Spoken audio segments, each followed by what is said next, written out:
നമസ്കാരം, പ്രവാസി മലയാളിയിലേക്ക് സ്വാഗതം. പ്രവാസികൾക്ക് ആശ്വാസമായി സൗദിയുടെ ആ തീരുമാനം. കഴിഞ്ഞ നവംബറിൽ പ്രഖ്യാപിച്ച മിനിമം വേതനം സൗദി ഭരണകൂടം നടപ്പിലാക്കി തുടങ്ങിയതായി റിപ്പോർട്ടുകൾ. രാജ്യത്തെ വിവിധ തൊഴിൽ മേഖലകളിൽ ജോലി ചെയ്യുന്ന സ്വദേശി ജീവനക്കാരിൽ ആദ്യഘട്ടത്തിൽ പദ്ധതി നടപ്പിലാക്കിയിരിക്കുന്നു. General organisation for social insurance ആണ് പദ്ധതി നടപ്പിലാക്കുന്നത്.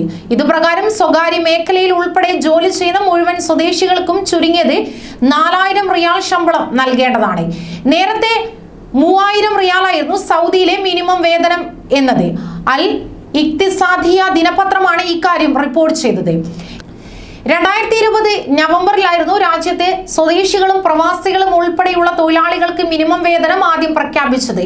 5 മാസത്തിന് ശേഷം ഇത് നടപ്പിലാക്കുമെന്ന് സൗദി മനുഷ്യ വിഭവ സാമൂഹ്യ വികസന മന്ത്രി അഹമ്മദ് അൽ റാജിഹി വ്യക്തമാക്കിയിരുന്നു. ഇതിന്റെ അടിസ്ഥാനത്തിലാണ് ആദ്യഘട്ടം എന്ന നിലയിൽ സൗദികളായ 50 കഴിഞ്ഞ ജീവനക്കാർക്കിടയിൽ ഇത് നടപ്പിലാക്കി തുടങ്ങിയിരിക്കുന്നത്.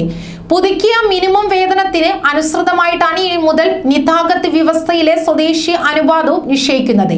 അതേസമയം സൗദി അറേബ്യയിൽ തദ്ദേശീയരായ പൗരന്മാർക്ക് ജോലി നൽകുക എന്ന ലക്ഷ്യത്തോടെ നടപ്പാക്കിയ സമ്പ്രദായമാണ് നിതാഖത്ത്. 10-ൽ താഴെ പേർ ജോലി ചെയ്യുന്ന സ്ഥാപനങ്ങളിൽ നിർബന്ധമായും ഒരു സ്വദേശിയെങ്കിലും ജോലിക്ക് വെക്കണമെന്ന് ഈ ഉത്തരവ് നിഷ്കർഷിക്കുന്നു. നിതാഖത്ത് സമ്പ്രദായം നടപ്പാക്കുന്നതിനായി വ്യാപാര വ്യവസായ സ്ഥാപനങ്ങളെ പച്ച, മഞ്ഞ, ചുവപ്പ്, ബ്ലൂ എന്നിങ്ങനെ 4 വിഭാഗമായി തിരിക്കുകയും ചെയ്തു. ആയതിനാൽ തന്നെ നിതാഖത്ത് സംവിധാനത്തിൽ ഒരു പൂർണ്ണ സ്വദേശി ജീവനക്കാരൻ 4000 മുതൽ മേൽപോട്ട് ശമ്പളം വാങ്ങുന്നവർ മാത്രമായിരിക്കും. 3000-നും 4000-നും ഇടയിലാണ് ശമ്പളമെങ്കിൽ അർദ്ധ ജീവനക്കാരിയായിട്ടാണ് ഇവരെ പരിഗണിക്കുക. 3000-ന് താഴെ വേതനം വാങ്ങുന്നവരെ നിതാഖത്ത് സംവിധാനത്തിൽ പരിഗണിക്കുന്നതല്ല എന്നും അധികൃതർ വ്യക്തമാക്കി.